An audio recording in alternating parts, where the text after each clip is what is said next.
हम लोग थोड़ा सा देखे हैं वेक्टर के फॉर्म में।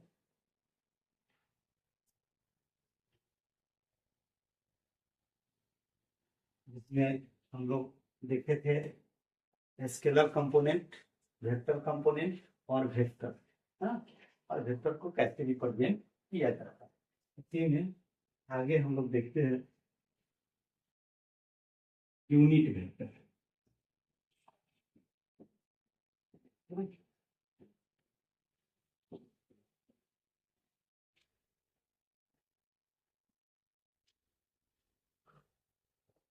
यूनिट वेक्टर,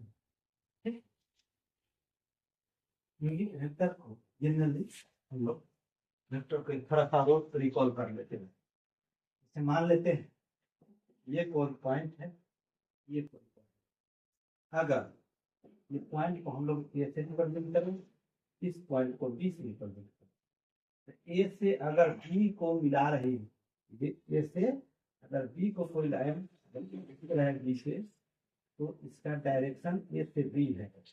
लाइन को जनरली हम लोग वेक्टर ए बी के रूप में जानेंगे। इसी को, ये फॉर्म को हम लोग वेक्टर ए बी के रूप में जानेंगे। यहाँ से ये हो गया मेरा टर्मिनल इनिशियल पॉइंट, बी हो गया टर्मिनल पॉइंट। यही उल्टा इन केस हम अगर बी से ए तरफ, बी से ए तरफ है, यानी कि इसका डायरेक्शन उल्टा हो, यानी कि बी से ए तरफ, यानी कि बी ए वेक्टर। इस केस में हमारा ए बी वेक्टर, इस केस में तो बी से ए पर आ रहे हैं तो बी ए वेक्टर।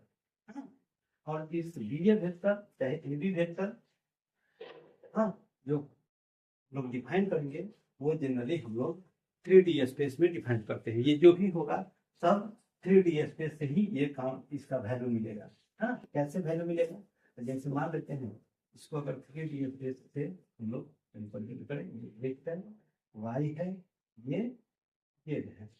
इस पॉइंट को भी हम लोग मिलाते हैं ओरिजिन से, इस पॉइंट को भी ओरिजिन से, तो ओरिजिन इसका जो होगा ये इनिशियल पॉइंट का काम पड़ेगा।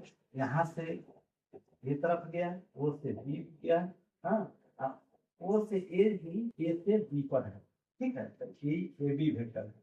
इन केस ए बी वेक्टर हमें निकालना होगा तो इसका डायरेक्शन चेक करेंगे। तो डायरेक्शन देख रहे हैं कि हमारा ओ से ए है और ए से बी है, यानी कि ये दोनों का सेम डायरेक्शन है। लेकिन ओ से बी हमारा आ रहा है तो ये हमारा डायरेक्शन उल्टा है, यानी कि इसके अपोजिट है। हाँ, ये इधर से इधर जा रहा है, ये डायरेक्ट पहुंच रहा है बी।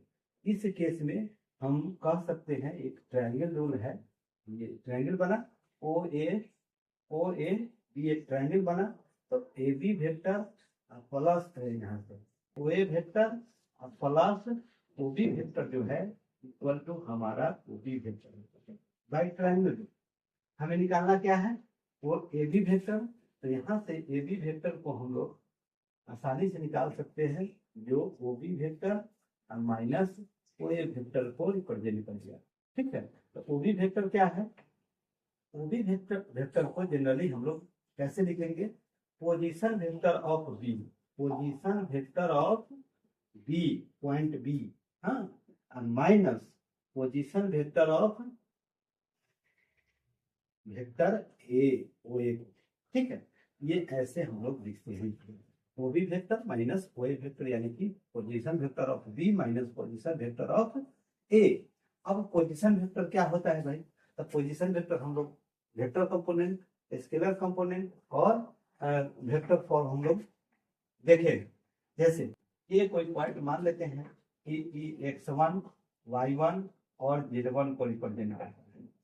बी पॉइंट मान लेते हैं कि x2 y2 और z2 को रिप्रेजेंट करता है। 3D स्पेस में है तो कोऑर्डिनेट इसका 3 डायमेंशनल के फॉर्म में होगा।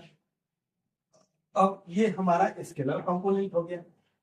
इसी को अगर वेक्टर फॉर्म में लिखना हो तो इसका यूनिट वेक्टर हम लोग जनरली क्या लेते हैं, तो आई कैप, जे कैप और के कैप।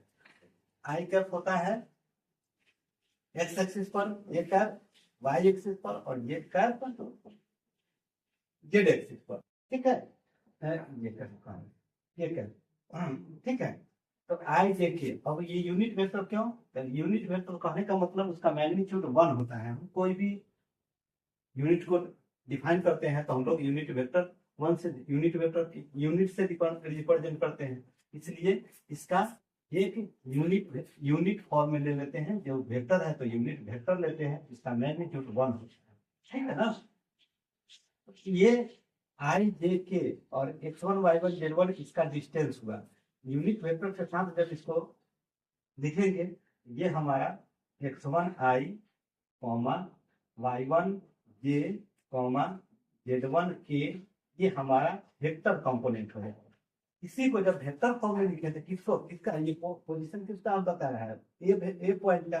तो ये ओए वेक्टर जो होगा, ओए वेक्टर हमारा क्या होगा, x1 i plus y1 j plus z1 k, ये हमारा ओए वेक्टर को रिप्रेजेंट करेगा।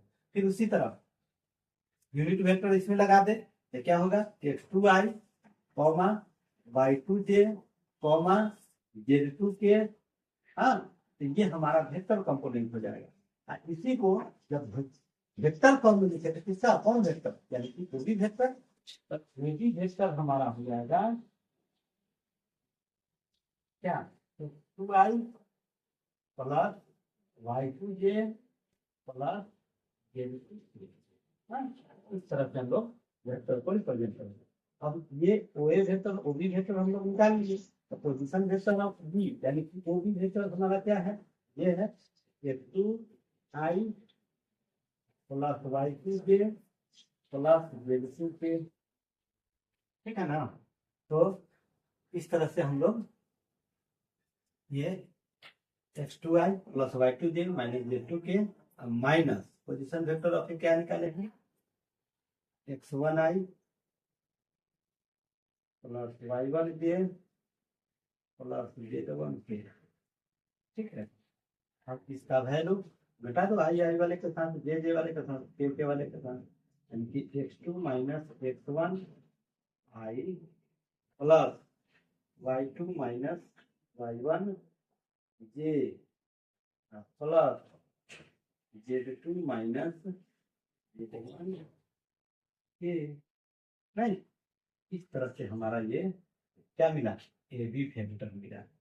अब यही हम लोग जब 3D पढ़ेंगे तो 3D में आई जे के हटा देंगे, तो x2 minus x1 y2 minus y1 z2 minus z1, इसका क्या आ जाएगा, डायरेक्शन रेशियो आ जाएगा। ठीक है ना? तो बात की बात है, पहले हम लोग वेक्टर पढ़ रहे हैं तो वेक्टर देखें। तो इस तरह से अगर कोई लाइन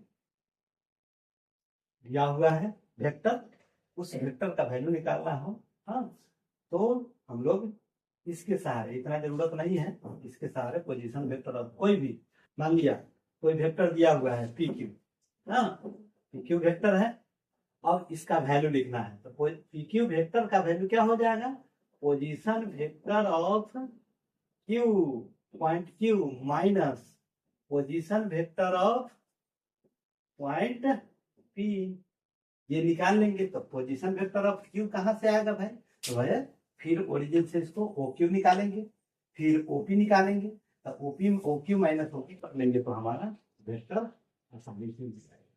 ठीक है ना? इस तरह से अब इस वेक्टर का, मान लिया ये वेक्टर दिया होता है, OA वेक्टर चाहे OB वेक्टर, इसका हमें मैग्नीट्यूड निकालना।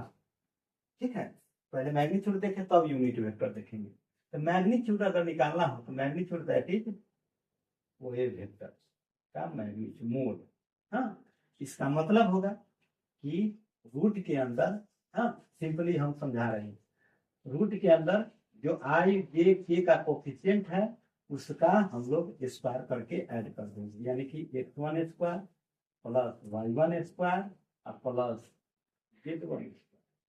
ये हम जब कोऑर्डिनेट सिस्टम में चलेंगे, ये पॉइंट है, तो वैसे भी ये ओरिजिन है, इसका 0 0 0 लेते हैं। अब डिस्टेंस फॉर्मूला अप्लाई करेंगे तो x1 माइनस 0 का स्क्वायर, y1 माइनस 0 का स्क्वायर, z1 माइनस 0 का स्क्वायर, तो x1 square plus y1 square plus z1 square वैसे भी मिलेगा। तो तो डिस्टेंस फॉर्मूला से भी हम लोग इसको आसानी से निकाल सकते हैं। ऐसे वेक्टर फॉर्म में दिया हुआ है तो सिंपली आई जे के का कोफिशिएंट जो है उसका स्क्वायर करके जोड़ दीजिए। उसी तरह वो भी वेक्टर का हमें निकालना हो मैग्नीट्यूड तो क्या होगा, root under x2 square plus y2 square plus z2 square, simply. नहीं, अब इसी में हमें दे दिया ए बी वेक्टर का मैग्नीट्यूड। हाँ, ए बी वेक्टर का मैग्नीट्यूड क्या होगा, रूट अंडर, बताइए, ये ना निकला, तो इसका कोफिशिएंट आई जे के का x2 minus x1, x2 minus x1 का स्क्वायर होगा प्लस y2 माइनस y1 का स्क्वायर होगा प्लस z2 माइनस z1 का स्क्वायर होगा। नहीं, इस तरह से हम लोग क्या निकालते हैं, मैग्नीट्यूड निकालते हैं। ठीक है, अब मैग्नीट्यूड निकालना सीख गए तो इसके बाद हम यूनिट वेक्टर थोड़ा सा विचार करें।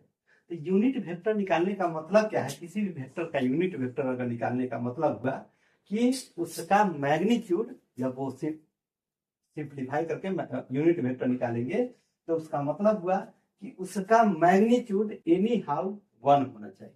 हाँ, उसके लिए हम लोग करते क्या है, ये फॉर्म आता है, मान लेते हैं वेक्टर ए है, हाँ, इसका कुछ वैल्यू दिया होगा आई जे के में, हाँ, तो इसका मैग्नीट्यूड अगर यूनिट वेक्टर निकालना है तो यूनिट वेक्टर को कभी भी हम लोग कैप से देख लो, कैप से रिप्रेजेंट करो, तो इस पर ए कैप अगर हमें निकालना हो तो इसका मतलब होगा जो वेक्टर दिया हुआ है उसके मैग्नीट्यूड से डिवाइड कर दीजिए, ऐसे। ठीक है, यानी कि unit vector of A is equal to क्या होगा, vector A by magnitude of vector A. ये जब सिंप्लीफाई करिएगा वेक्टर फॉर्म में आएगा, क्योंकि वेक्टर ए तो वेक्टर है ना, इसका ना भले स्केलर क्वांटिटी हो जाएगा, लेकिन ये तो वेक्टर है, तो डिवाइड करिएगा, अलग अलग करिएगा तो वो हमारा एक वेक्टर फॉर्म देगा। उस वेक्टर फॉर्म का जब मैग्नीट्यूड देखिएगा निकाल के, हाँ, तो हमारा क्या होगा, यूनिट वेक्टर मैग्नीट्यूड निकालिएगा और तो 1 आएगा। हाँ, कैसे, सो देखिए, मान लेते हैं हमें ओए वेक्टर का यूनिट वेक्टर निकालना है, ओए वेक्टर का यूनिट वेक्टर निकालना है। इसका मतलब क्या होगा कि ओए वेक्टर बाय डिवाइडेड बाय ओए वेक्टर की मैग्नीट्यूड, यानी कि ओए वेक्टर मेरा क्या है, x1i plus y1j plus z1k, ये है। अब बाय मैग्नीट्यूड ऑफ वेक्टर, तो मैग्नीट्यूड इसका क्या है, root under x1 square plus y1 square plus z1 square, ये हुआ। इसको अलग अलग कर लीजिए, तो x1 बाय, इसको हम r मान लें, ठीक है ना, तो वेक्टर r, इसको r मान लिए, कोई स्केलर क्वांटिटी है r चाहे जो मानना हो मान लीजिए, ये i होगा प्लस y1 बाई r जे हो जाएगा प्लस z1 बाई r के हो जाएगा। अब इसका ये हमारा क्या मिला, यूनिट वेक्टर मिला। अब इसका मैग्नीट्यूड देखिए निकाल के, यूनिट वेक्टर ऑफ ओ ए, तो क्या मिलेगा, क्या होना चाहिए, 1 होना चाहिए। तो देखिए, तो root under x1 square by r square plus y1 square by r square plus z1 square by r square, है ना, होगा इज इक्वल टू, नीचे तो सेम तीनों का सेम है, तो r स्क्वायर हो जाएगा, ऊपर हो गया हमारा x1 square plus y1 square plus z1 square. नहीं, अब x1 square plus y1 square, इसको ऐसे भी लिखा जा सकता है, root under x1 square plus y1 square plus z1 square, हाँ, बाई r हो जाएगा, इसका स्क्वायर रूट हट जाएगा। ठीक है, अब इसी को ना हम लोग r माने हैं, तो क्या क्या लिखेंगे, इसको r ऊपर वाले को r, नीचे r, कट के क्या होगा, 1 होगा। यानी कि यूनिट वेक्टर किसी वेक्टर का अगर निकाल रहे हैं तो ये फॉर्म होगा ये, और इसको चेक करने का कि हाँ यूनिट वेक्टर सही में ये यूनिट वेक्टर है या नहीं, इसका मैग्नीट्यूड निकाल कर देखेंगे, तो मैग्नीट्यूड निकाल कर देखेंगे, अगर 1 आ गया तो हम लोग कहेंगे कि ये यूनिट वेक्टर है, तो ये सेटिस्फाई है। ठीक है, इस तरह से हम लोग वेक्टर को रिप्रेजेंट करते हैं, वेक्टर कंपोनेंट, स्केलर कंपोनेंट, और इसका मैग्नीट्यूड ऐसे निकालते हैं, और यूनिट वेक्टर फिर हम लोग इस तरह से निकालते हैं। ठीक है ना, यूनिट वेक्टर को यह है यूनिट वेक्टर की नहीं, इसको चेक करने के लिए यही जो यूनिट वेक्टर निकाले हैं उसका मैग्नीट्यूड निकाल के देखेंगे। अगर 1 आ गया तो यूनिट वेक्टर है, नहीं तो हम कहीं ना कहीं प्रोसेस में गलत किए हैं। ठीक है, अच्छा लगा हो तो लाइक कर दीजिएगा, सब्सक्राइब कर दीजिएगा और बेल आइकन को भी दबा दीजिएगा। Thank you.